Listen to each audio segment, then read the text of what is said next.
Welcome in and happy new year, the very first live chat of 2022. This is your live chat for the Sentry Tournament of Champions, and boy, am I ready to rock and roll. The next hour is your time.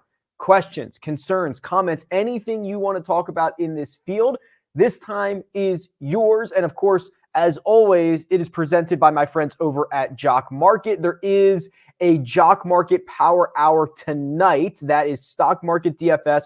I'll talk more about them in just 1 second, but I cannot wait any longer. It has been weeks since I've been able to grab a comment from the chat. Let's get going here. Lincoln Hawk says, 8K and up, which golfer is a definite fade for you, and which golfer is for sure making all of your lineups? Let me go ahead and share my screen. Everything that you see will be from my website, RickRunGood.com. I've made significant upgrades to it over the course of the last couple of weeks, as I always try to do. But $8,000 and up. Let's start with the fade.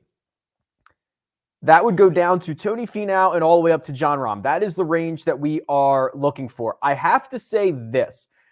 I'm worried about Sungjae Im, and I don't want to be. I wrote this up in my Run Good Rundown, which is available on RickRunGood.com. I can show you that information in just a second. But Sungjae, we know, is an excellent ball striker. He played beautifully at the Tournament of Champions last year. But this is what I wrote in the Run Good Rundown.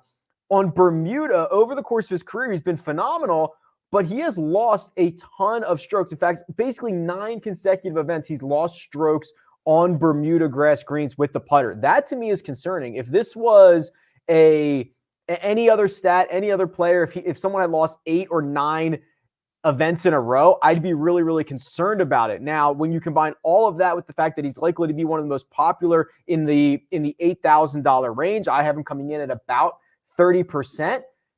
I'm scared. I must admit that I'm scared. And maybe you are better and smarter than I am, and you're able to play him, and he putts fine and all that good stuff, but I am worried about him, especially at that ownership. The one guy that I think you have to play, was that the question? Making all of your lineups? If someone is making all of my lineups, I believe they are mispriced. That is kind of the idea here. Daniel Berger, likely that guy. There's a lot of reasons for this. Again, I wrote him up earlier, but he has been essentially over his last 100 rounds, one of the best ball strikers on planet Earth. When you start putting him in really tough fields, he does not shy away from. He's got top 10s at major championships, I believe 3 of them in the last year, played well recently. I think Berger is probably the most mispriced guy, because if he takes a leap this year and becomes one of the really, game's, I don't want to say elite players, but top 15 players, he's mispriced here. Happy New Year, Rick. Going back to the Tuesday Scramble. Oh, thank you. Are there any guys you could see struggling on day one and quote, end quote, mailing it in? That question from No Dak to Mini. Well, this is really tough because a lot of this is narrative based. Who is going to be taking time, who has taken time off? Maybe they're a bit rusty when they get out there. I would not be surprised to see someone like Patrick Cantlay struggle. We just haven't seen him, right? He hasn't played since. He didn't play in the entire fall, so I believe last time we saw him was the Tour Championship. Even Jon Rahm played after the Tour Championship. I believe he played 2 events in Europe, didn't play particularly well, but we have no idea what Patrick Cantlay has been up to. So that, to me, would be a candidate for maybe a little bit of struggles out of the gate. But with 4 guaranteed rounds, I'm not too worried about anybody. If they get off to a slow start, there's plenty of birdies to be made out there. AJ Ingles says, loving the new data on Rick Run Good. Thank you. Could you please give a quick weighted strokes gained for dummies? Would it be smarter to use weighted strokes gained, or are there times where regular strokes gained data is still useful? Okay, so I believe what you were referring, actually, I know exactly what you're referring to. You're referring to this. The weighted strokes gained metrics, for me, is a calculation that's probably 2 years in the making, and now it's finally on RickRunGood.com. You can get it in the power rankings. You can see it on the cheat sheet. You can see it in the golfer profiles. You can see it and use it in the custom model to create your lineups. The way that this works is essentially uses, and it's right here. So I'm looking at the raw numbers right now, last 100 rounds, Jon Rahm, 1.9 strokes gained per round. If I switch this to weighted, still 100 rounds, Jon Rahm goes to 2.73 strokes gained per round. And the idea is, it is much more impressive to gain 2 strokes at the US Open than it is to gain 2 strokes at the Bermuda Championship, because the guys who are playing in these tougher fields are so much better. So if you're gaining strokes on them, you are doing something really, really special. So the idea behind this is using strength of field numbers, amongst other things, to create essentially weighted strokes gain numbers. You don't get as much credit for gaining 1 stroke per round at the Bermuda Championship. You get more credit for doing it at something like a US Open. So it allows you to see who's kind of playing well in big events. So a perfect example of this, I think, is Seamus Power. You know, if you look at the last 50 rounds,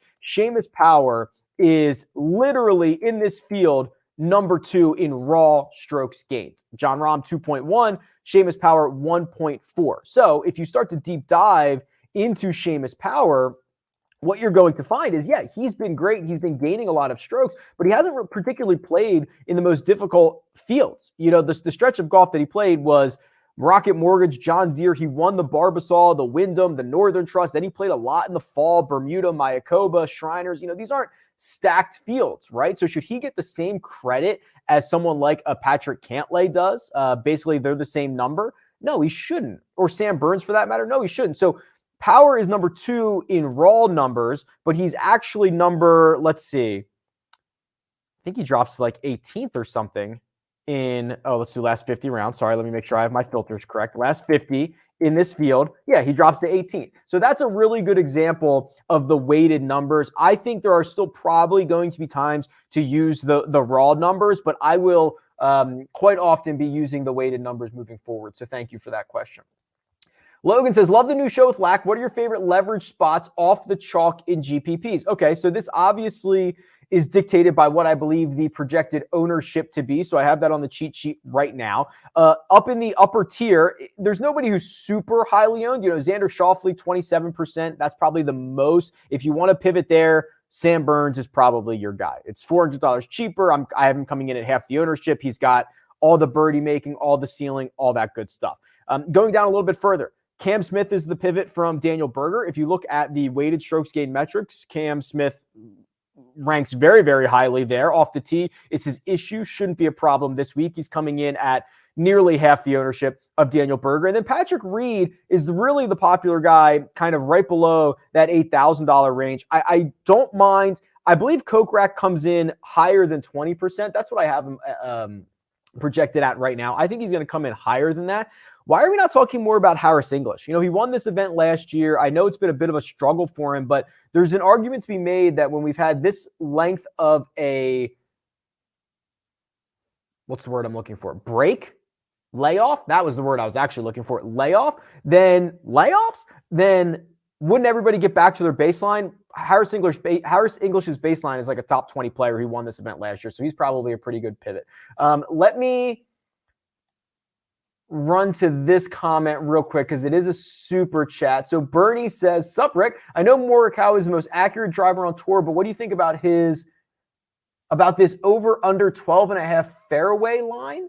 Juiced way too high, right? I'm not sure. I've not seen, I'm assuming this is a prop you're referring to, over 12.5 on one round, seemingly, right? I mean, these are literally the widest fairways on the PGA Tour.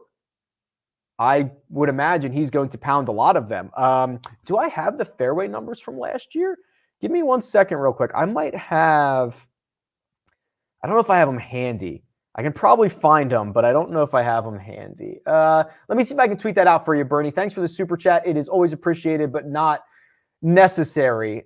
Scott B says, Happy New Year, Rick. You as well, Scott. Would you consider course history over recent form considering the break? Yes. JT has both going for him, but bad odds. Spieth at 22-1 is intriguing. Completely agree. I bet Jordan Spieth essentially immediately when that number came out because I couldn't believe it. Clearly, Spieth has struggled down the stretch, right? He limped to the finish line of 2021. The approach play was gone. He was horrific at the Hero World Challenge. He's had 4 weeks. If we're starting to reset everybody, nobody has the ceiling like Jordan Spieth does. I'm not even kidding. I tweeted this out a couple of weeks ago. In 2021, He gained at least 5 strokes on the field in 13% of his rounds, by far the highest rate in the world. Only him and Jon Rahm were over, I believe, 11%. So he is an absolute ceiling golfer. That's all you care about with an outright. You don't care about what his floor is. You don't care about him finishing T7 or 12th. It's about winning. And that is the volatility and the upside that Jordan Spieth offers you. Hank says, you mentioned you have played this course before. Where would you rank it on all-time courses you've played? It's got to be pretty highly. Of course, the built-in scenery is obviously awesome. It was a really windy day when we were there, I believe, and it was like, oh my God, this is actually a lot tougher than I was hoping it would be. Torrey Pines is always up there. There's a couple courses in Southern California, like Pelican Hill is unbelievable. That's got the views as well. There's been a lot of places that have been more difficult. But yeah, it's probably on the short list, top 5, I would say. Got some love for Higo this week. What do you think about how he lines up here? I'm worried, Sid. I got to admit. Now, there's 2 schools of thought. If we're going to revert everybody back to their baseline, that's one thing. But let's look at what his weighted strokes gained are for the last 50 rounds. And unfortunately, I think I've got to scroll pretty far down the list here. Yeah, he's 33rd. He's actually losing strokes. That is weighted strokes over his last 50 rounds. So if we start to reset everybody back, the other problem is if you go to raw data, I think he's even worse. Let's see. He's 34th there. Maybe it was, what was I doing? I was doing something, maybe it was 40 rounds. I was doing something where him and Stuart Sink were the worst ones in the field. Yeah, okay. So last 40 rounds, raw data, Garrick Higo losing nearly across the board. And he's been the worst player in this field by a pretty significant gap. So I would be fairly worried about Higo this week. Jay-Z, my main man, Rick, welcome back. We are in a 2022 state of mind. We certainly are. Happy New Year. Let's get some thoughts for my boy, Mark. Get that dog on the leash, man. How can you not love this? How can you absolutely not love this? So good. Thank you, Hove. Good to see you. Welcome back. Glad you're off to a really great start here in 2022. I will admit, I can never get this guy right. I just so rarely get Mark Leishman correct. He's a decent Bermuda putter. You know, the ability to sometimes get hot on his approaches, which is what you see here. 5 strokes gained at the Fortinet, 4.5 at the Northern Trust. That's a valuable skill set. The thing that worries me is a lot of his results are dictated by the putter. These back-to-back putting weeks, 7.5, 7 strokes gained putting are probably, let's see. Yeah, they're like 2 of his best 6 putting performances ever, both of them coming in the fall. That's a little bit concerning. I do also say, well, he's not a very good driver of the golf ball, but that's okay here. You can kind of get away with it. I think I would consider myself lukewarm on Mark Leishman, like a 5.5 out of 10 if 5 is middle of the road. That is kind of where I place Leishman, and I will be very candid. I seemingly get him wrong every single time. Been a couple of guys on Twitter touting Phil. Do you think there's any honey in that pot? Doesn't seem to be. Biggie Balls, always good to have you in the chat.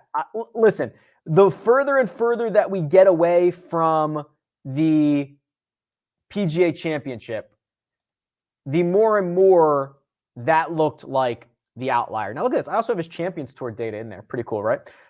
He just hasn't been good on the PGA Tour, and it is seemingly something different every single week. The tee to green play has been horrendous. The approach play, even worse than that. We've seen a bit of gains with the putter recently, but not enough to offset any of this.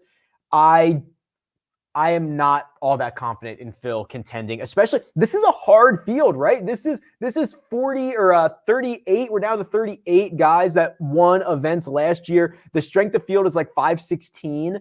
516 is a really good field for only that number of players. It is one of the best in tournament history. It's just a tough field. I just don't see it. Drew the Baller wants to know if Drew, this says Cam Davies weak, W-E-A-K. So you could be asking if Cam Davies is weak, as in the opposite of strong, or if it's Cam Davis's weak, W-E-E-K. The latter, I agree with, because he is very strong. Listen, when you get, I believe, I actually kind of liked Cam Champ before the WD as well.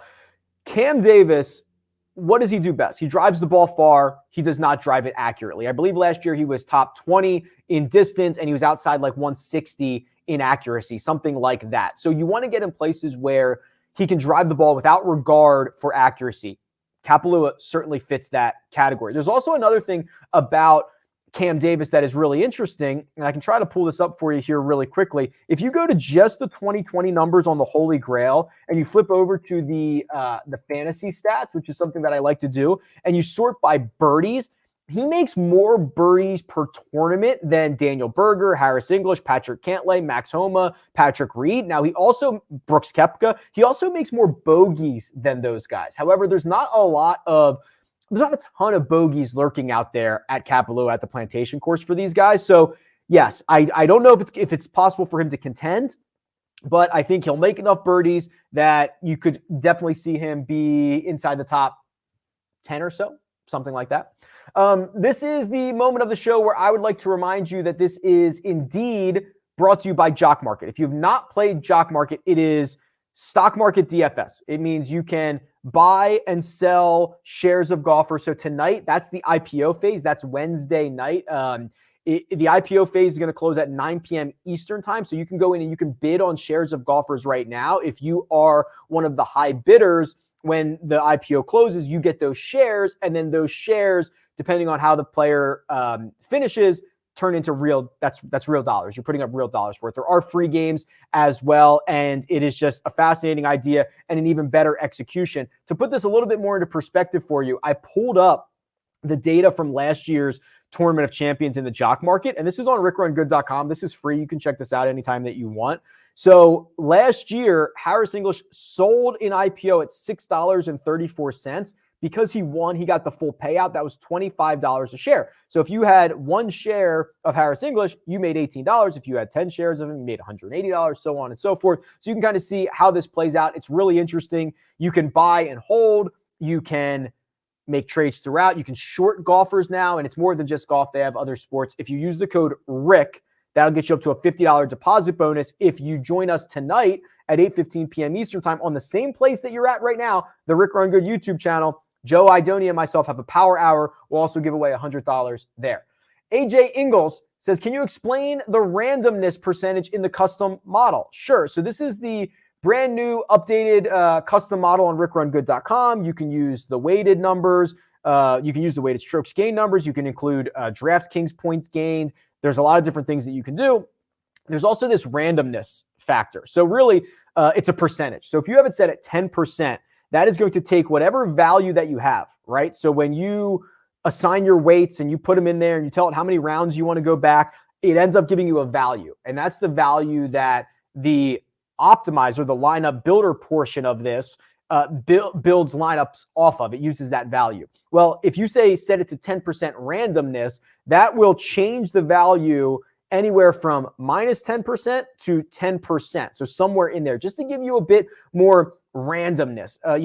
This is a very volatile game. It'll allow you to mix up your lineups a little bit more by every time it optimizes, it adds a certain percentage of randomness. If you don't want it to do anything, set it to 0. That'll just use the value as it normally does. If you want to be really random, set it to like 50%. Go crazy. It'll let you be a little bit different. It'll let you get some more unique lineups. Risk Nerd, good to have you back, says, great work on Rick Run Good changes. Thank you. Quick question. How can Patrick Reed be over 40% owned this week? I agree with you. So Risk Nerd is referencing the fact that I have Patrick Reed as the highest projected owned golfer on the slate, 40.3%.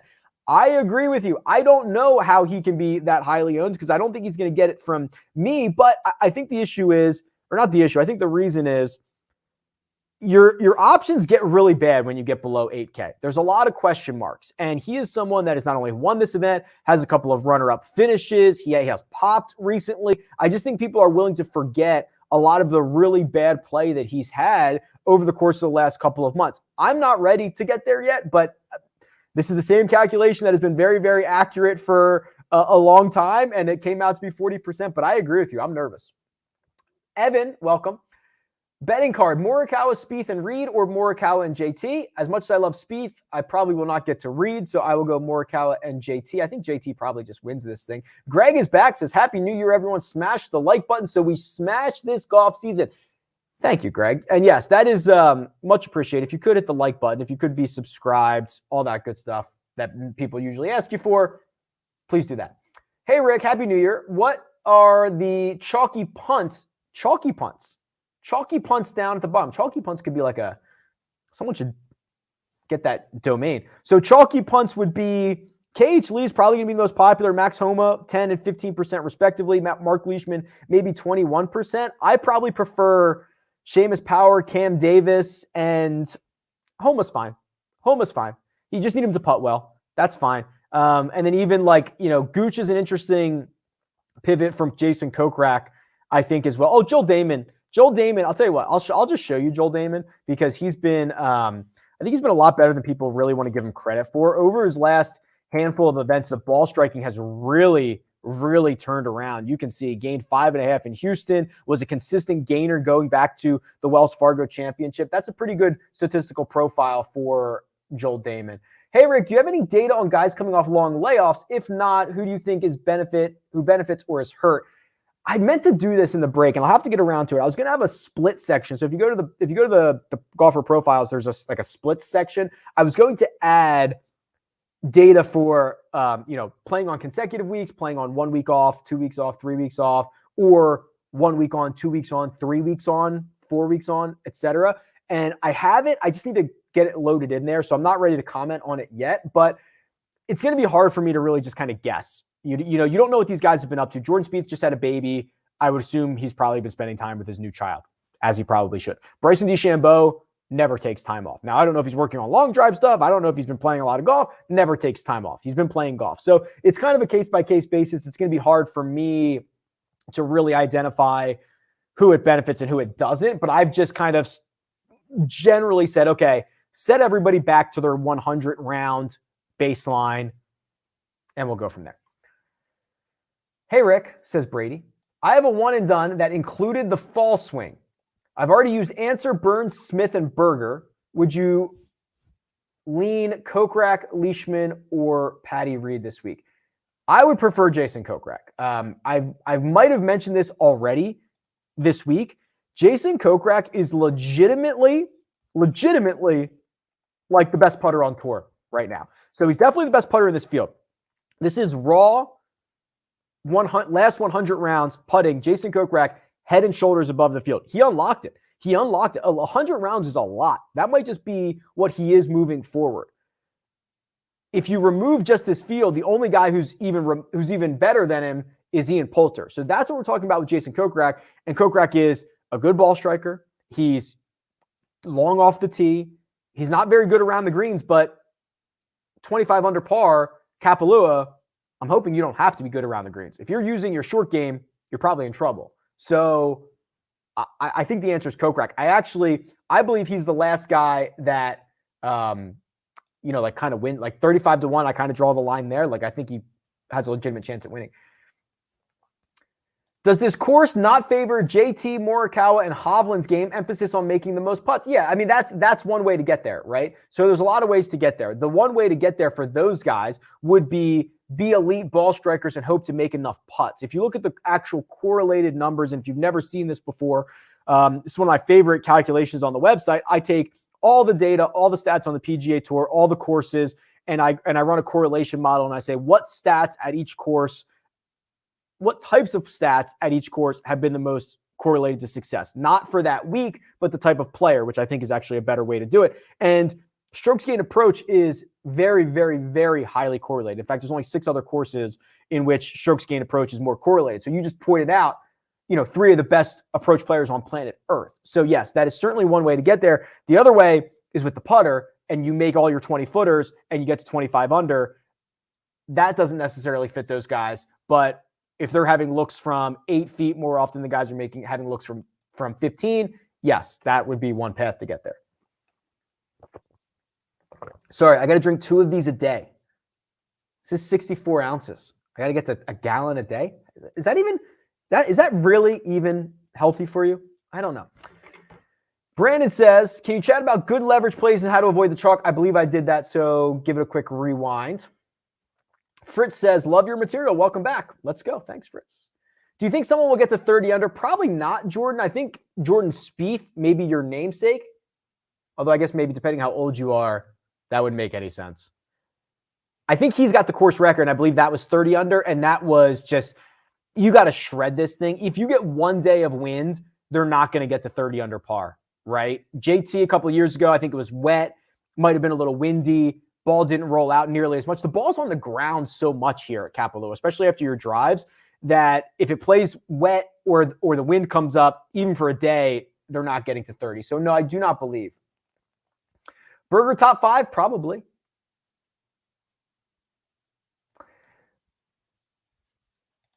Lincoln says, I'm stunned I'm not the first Lincoln to comment. There you go. Hey, the Rick Run Good brand, very strong with Lincolns. There's lots of you out there. I appreciate all of you, but you got to be faster if you want to be the first Lincoln. My heart says yes, but my head says no. Will we have Tourcast this week? So I believe you're referring to ShotLink, which is the strokes gain data. And that is a good question. I think the answer is certainly yes, believe it or not, because if you go back into the Holy Grail and we look at Tournament of Champions, I've got data from previous years in here. So let's see. Yeah, I've got data. So yeah, we've had ShotLink here before. Yes. So I assume we are going to get it again.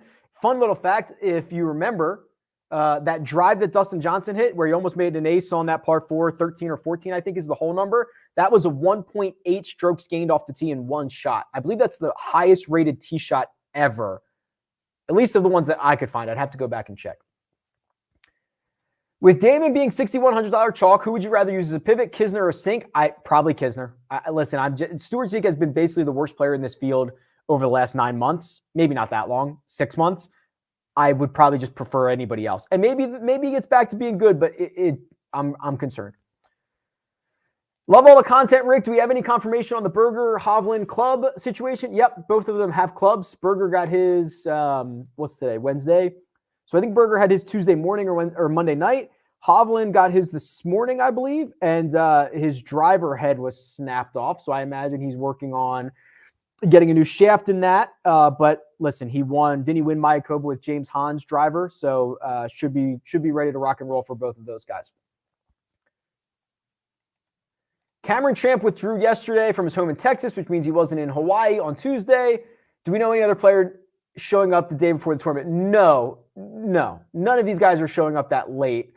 But this kind of goes to the fact that we need range reports, right? It would have been so easy for a member of the media or the PGA Tour to be like, it's Monday of tournament week. Here are the players who made an appearance on the course today. They went out and they hit, Jordan Spieth went to the range for 45 minutes, then he played 9 holes. That's what I would need to know. And then you just wouldn't have gotten a Cameron Champ update on Monday. There would have been nothing on Tuesday, and we would have been like, what's going on here, right? That's what we need, range reports. I'm going to skip a couple of these because I've answered these. Which is good. So Jordan says, I think Kokrak will be in contention. He always does well in no-cut events. I think he does okay in them, or maybe above average. We can actually just figure this out here. So what I'll do is I'll go to the Holy Grail, and I can filter by just the no-cut events. Love doing this. And we can sort by strokes gained total. I think he's like a half a stroke per round guy. Yeah, he is, 0.46. So that puts him in the top half of the field, puts him above average. He won the CJ Cup, which is a no-cut event, finished 9th at the Workday, the WGC event. Tour Championship, he was 11th. That's a field of only 30. BMW Championship, 15th. That's a little bit of a bigger field. He's been okay. He's been above average for sure. Okay, this is an interesting conversation I've touched on a bit. How much regression for Bryson without his beloved green reading books? Yeah, we're going to find out. I don't know the answer to that. I don't know whether he's been... I mean, there are definitely loopholes in this rule, right? There's loopholes in the rule. He could have been going in and transferring over the data that was measured from a greens reading book and writing it in by hand, which would probably be illegal, but they'd never be able to prove it. I'm not saying that's what he did, obviously. I'm not trying to, but there are huge loopholes in the no greens reading book thing. I do think we're going to find out. Let's look at the first 15, 20 rounds for Bryson and see, because he's so heavily reliant on that as one of the variables that he puts into it with the stimp reading and the distance of the putt and how far he brings his putter back. Those are all just variables that he puts into the calculation. So I do think the lack of green reading book and the exact number will probably hurt Bryson the most, or at least he'll have more work to do than anybody else. So we'll see in the first 15 or 20 rounds or so. And you're going to see, mark my words right here, if I could invest in aim point right now, I would. You're going to see a lot of guys using the aim point. You're going to see a lot of this, and you're going to see straddling the line, because they're going to need to get those numbers in real time on the course. You're going to see a lot of it.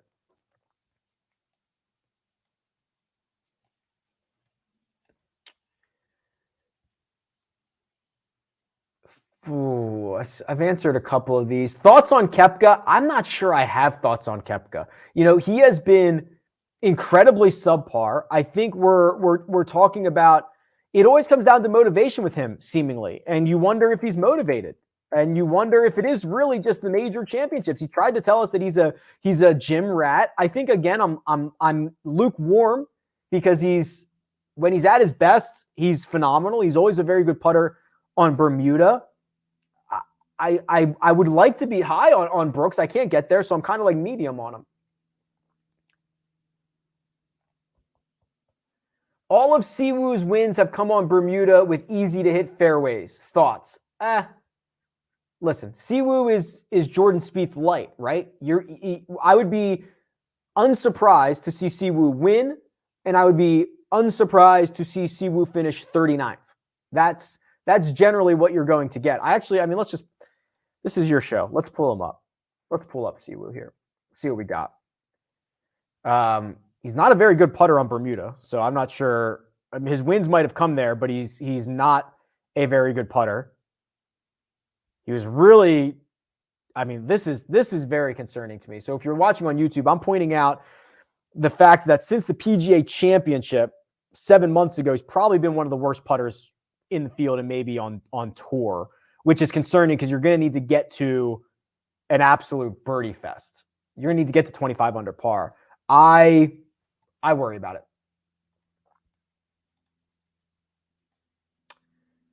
Ooh, okay, I can run a new custom model. Yeah, let's do it. So good question, Steven. And actually, so it's funny, because the custom model, it now saves your progress. So you know how I'd always be like, oh, I don't remember what I did on Monday. I don't have to remember anymore. It saves your progress. So here's what I would probably do. I think I've got to buy into the longer term stuff. So 50 or 100 rounds, let's go 50. Okay, let's go last 50 rounds. I want to use the weighted strokes gained numbers. And I think I want to do it based on the course key stats. So let's say 25 on approach and 20 on putting. And let's go DraftKings points gained, because that's going to be a huge factor. Obviously, we're playing a fantasy point game, which leaves me with 20. Now, I don't want to double count too much of this. So what I'll actually do is I could do par 4 scoring. Let's do, oh boy, sorry. I've got 20 left. Let's do 10 off the tee and 10 on distance. And let's see what this gives me. So my players are, let me get out of the way here. My players are, no surprise, Jon Rahm, Xander Schauffele, Bryson DeChambeau, Patrick Cantlay. Cam Smith shows up. Again, he shows up in a lot of stuff I've been doing this week. Jordan Spieth is 6th. Justin Thomas is 7. Hovland 8. Abe Answer 9. Jason Kokrak 10. That's my top 10 based on the parameters that I would put in at this moment.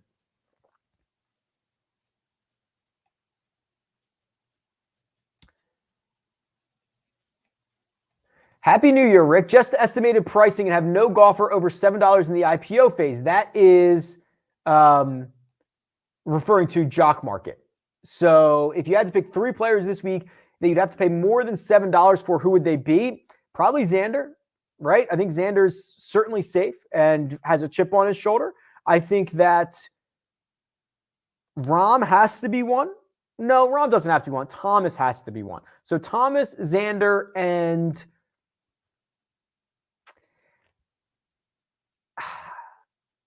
I think it might be Bryson. So Bryson destroyed this with his driver last year, lost strokes in all the other categories, still finished T7. And Bryson is always disrespected in the jock market, Mike. So if you're paying up for him, it's still probably less than he should be. So I think it's those three. And again, you can get that information. You get access to the custom model, RickRunGood.com. Go sign up for it. It's really good.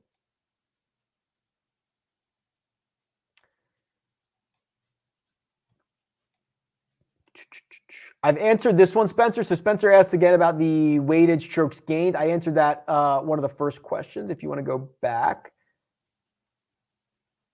Here's a question about Lucas Herbert. Have not talked about that's probably the first time I've said his name all week long. So the way he got into this was via the Bermuda Championship.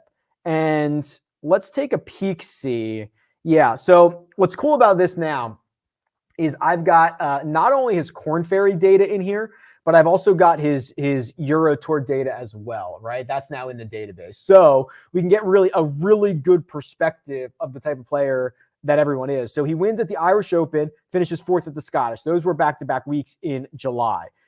Played okay on the Korn Ferry in their kind of playoffs and towards the end of their year. Didn't get off to a great start, missed the first 2 cuts, and then won in Bermuda, then missed the cut at Mayakoba and played the DP World Tour and finished T21. I think what I see from Lucas Herbert is a very volatile, high upside golfer, right? If you can gain 16 strokes on a field and win the Irish Open and then go out and lose 3 at the 3M and then you lose consistently at the Fortinet and the Sanderson and you're kind of doing it in different ways. Sometimes you're great off the tee. Sometimes you're horrible. Sometimes you're great on approach. Sometimes you're horrible.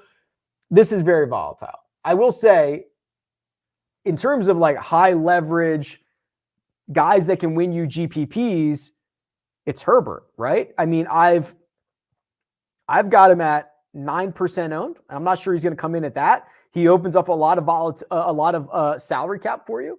What do you need him to finish? He's 6,100. If he finishes T22, you're probably pretty happy, aren't you? Interesting.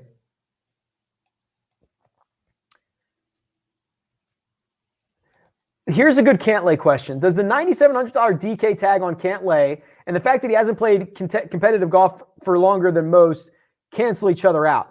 I am pretty, like, the only thing I'm worried about with Cantlay is the lack of competitive golf, which you probably should not be knocking him for. He's been unreal.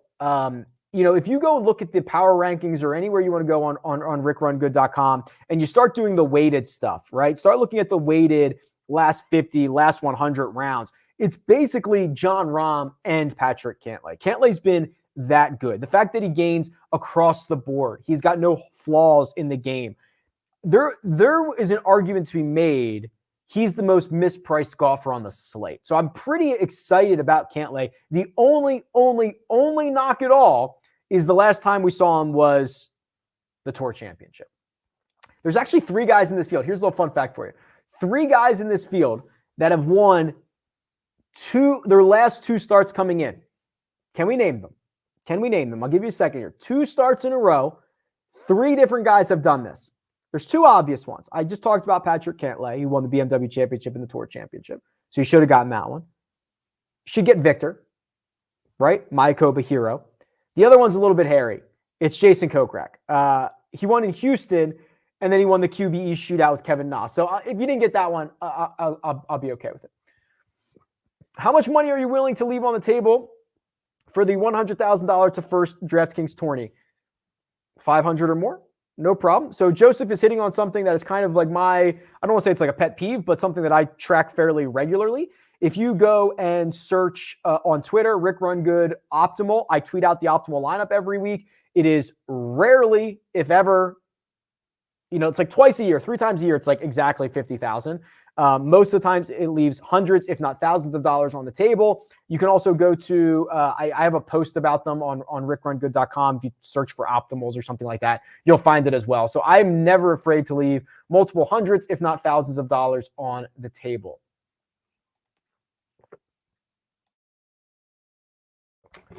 Appreciate the work as always. Thank you. Do you think Finau is underpriced this week? So probably for his pedigree, he is.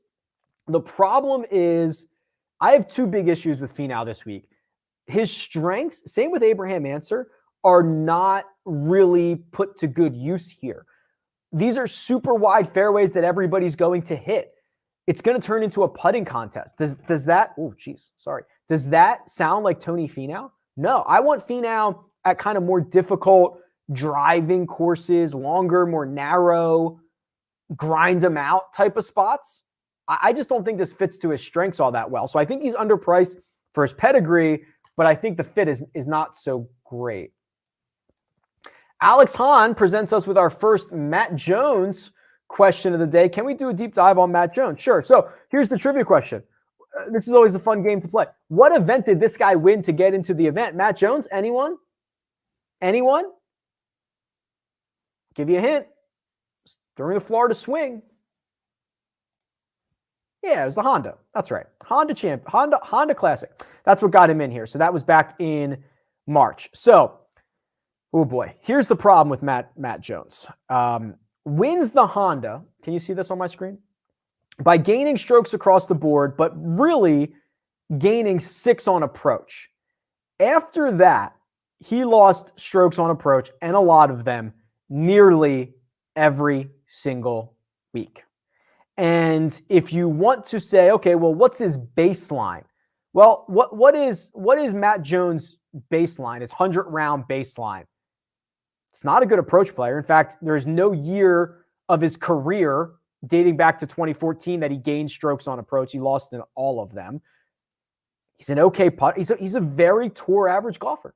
He's a very tour average golfer. So I am not all that excited to get access to Matt Jones. You would need an outlier week. How can I watch featured group coverage? I don't believe NBC Sports Gold has PGA coverage anymore. Yeah, so ESPN Plus. You need ESPN Plus. PGA Tour Live is now going through ESPN Plus, which gives you 4 feeds now, featured groups, marquee groups, I think those are 2 different things, featured holes, and there's another feed. Featured groups, featured holes, marquee groups. I don't know. But there should be 4 feeds. ESPN Plus, I think it's definitely all the same subscription. So like it's that $6.99 a month or whatever. It gets you access to everything else on ESPN Plus and also PGA Tour Live, and I guess they should pay me for that plug.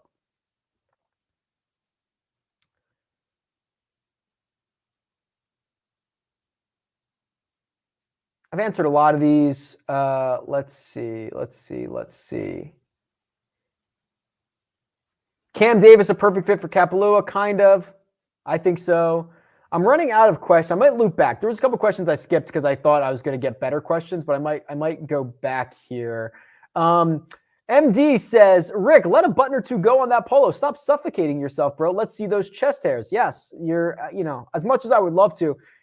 Do people think I walk around like this? I don't walk around like this. That's crazy talk. This is for the lav mic, right? I've got my mic plugged in here. You got to have a real strong collar to be able to get this sound correct. Claire, I do this for you. I wear this Bubba style polo for you guys so that the audio is good. I'd much rather be shirtless, letting the chest hairs run free, but I cannot, unfortunately, for the audio purposes. Xander and Power or Kokrak and Berger? Ooh. It has to be Xander and Power, right? I mean, Kokrak's better than Power. Xander's better than Berger. But Xander is further, there's a gap between Xander and Berger that is bigger than the gap between Kokrak and Power, I believe is the way that looks. I know you're against the wind effects, but what's in the forecast, I will check later. If you've ever been to Hawaii, it changes constantly. So you can still check tomorrow morning. Remember, this isn't going to start until, 3 Eastern on Thursday. So you're going to have some time. So you can pull up Win Finder on Thursday morning, see what it's like for round one and kind of make some decisions from there. And the good news is there's only 38 golfers. So basically everybody's going out in tee times that are what? An hour and a half, 2 hours apart, which is always good. Spencer says, hey, Rick, on Sungjae for the Bermuda putting. After a break, you talk a lot about reverting to long run average, but not so for Sungjae. Why not? Well, I mean, it's a good point. Let me pull up the numbers again. I guess for me, it's not so much reverting to his long-term average as more like, what is his long-term average, right? So, oops, I'm going to actually do this. I got to do this a different way. I got to go to the Holy Grail, and I've got to go to, let me pull this up for you guys here. So I got to clear out my stuff here, and I've got to go to Bermuda putting, and I've got to go to Sungjae. So it's not so much about his long-term as much as what is his long-term, because he has basically not gained strokes putting on Bermuda since April. I mean, I could argue the last 6 months is his reversion back to long-term. Or am I saying it's the last year? If I say it's the last year, he's probably an average player. Am I really expected to give him the benefit of longer than a year when I'm not willing to do that for everybody else? When I'm trying to do 50 or 100 rounds for everybody? So I don't know. So for me, Spencer, it's not so much about the reversion as opposed to what is his actual baseline. Cam Smith minus 114 versus Hideki in a head-to-head matchup. Can you run the simulation? Okay, yeah, sure. So this is something that I have on the website as well, which would allow you to plug in any two golfers against each other in any time frame that you want. So Smith versus Hideki, what time frame do you want? I would say all of 2021. So let's do that. I think I'm running out of questions here. So you got questions, now's your opportunity. Get those in.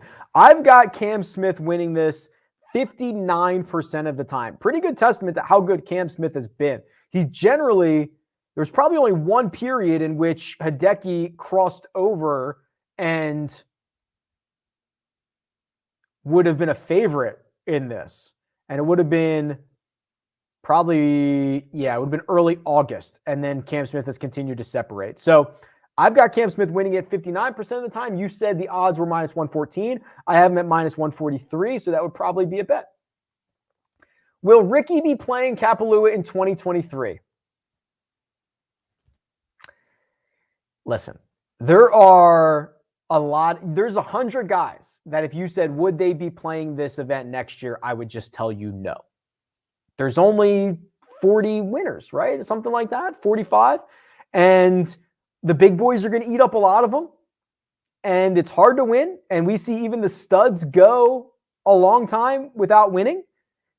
So Ricky, no fault of his own, just kind of falls into golfers 50 through 150 that if you ask me, any of them are going to be in this event, I will tell you no, right? That's just kind of the nature of the beast here. So sorry about that.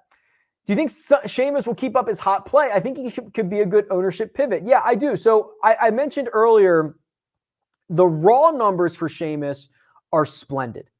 The weighted numbers are worse, obviously, because he's done much better in weaker fields. But that's not necessarily his fault. Those are the fields that he's played. And even with the weighted numbers, he's 18th.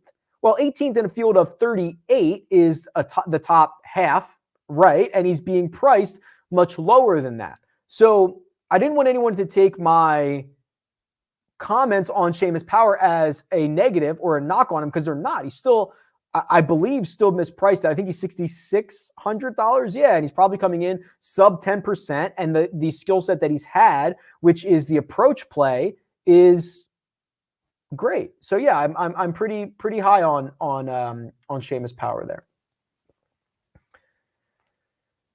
Haven't heard anything about Morikawa this week. Thoughts on him? I think the path for him needs to be fire it close and roll the rock. I worry that two things. So kind of in the way that I worry about Finau's skill set, I worry a little bit about Morikawa's skill set just not being as big of a gap between the rest of the field. When he's at his best, he's going to pound fairways. He's going to fire darts. Everybody's going to hit the fairway.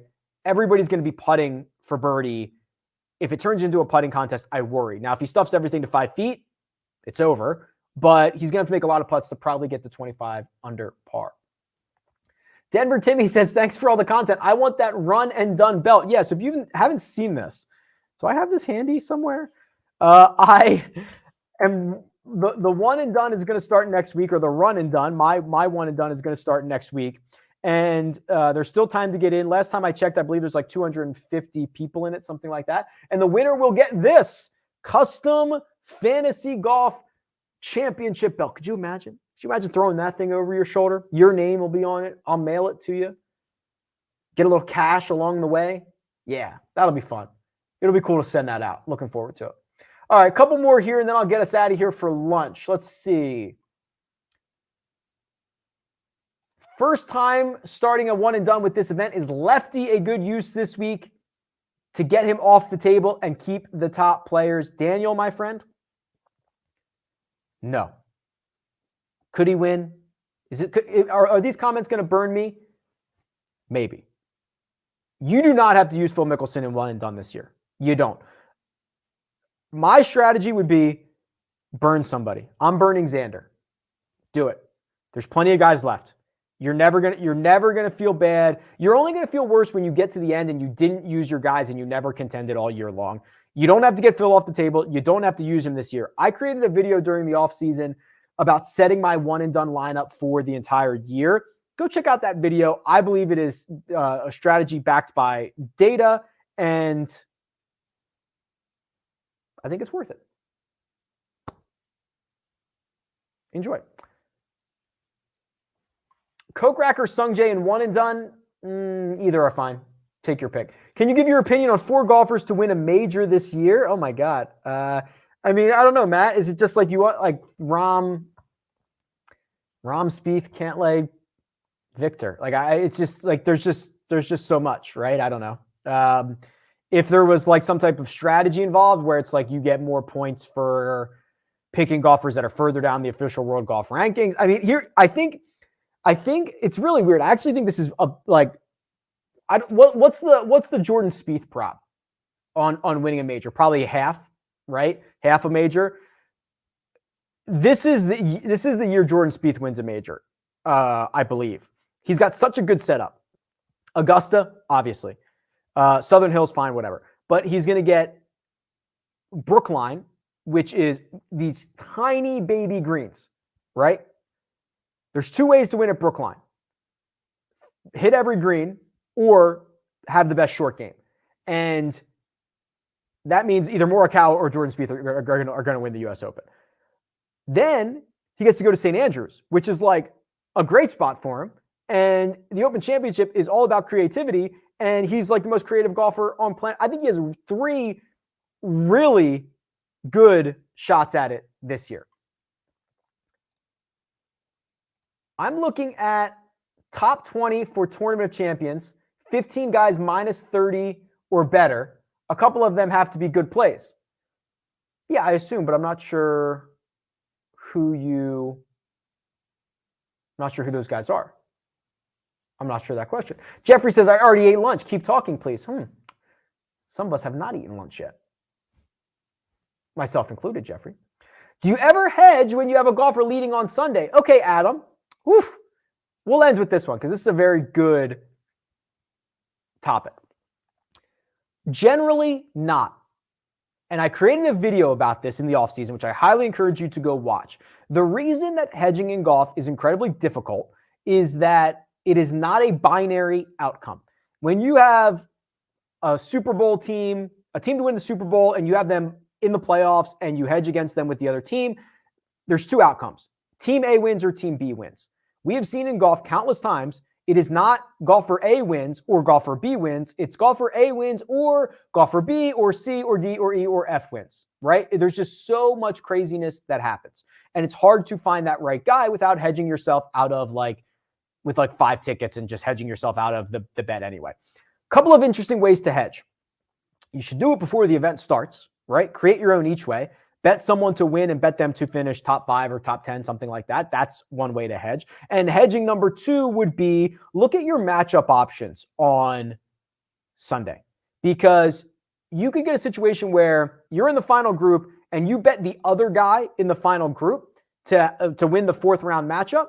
And there's a chance that you win both of those bets, right? And if your one guy beats the other guy, maybe it's unlikely that he won. It depends on scores and stuff before they get in there. But no, I generally do not hedge because it doesn't make much sense to. And I think that'll do it. Ladies and gentlemen, as always, I appreciate you stopping by. Please, on your way out, hit the like button. Consider subscribing to this channel and to RickRunGood.com. There is a Twitter space. Wait, don't leave yet. There's a Twitter space. If you've not joined the Twitter space, it's an live audio on Twitter. I'm doing that tonight at 7 p.m. Eastern time. You can come on and talk. We can have a conversation. We can chat about anything that you want. We'll continue to do this. So anything that you want there. And then 8:15 p.m. Eastern time is the Jock Market Power Hour. And we're going to give away some money and we're going to have a lot of fun. So I will see you then, and I will go eat lunch right now. Thanks for stopping by. Pet a dog. Happy New Year.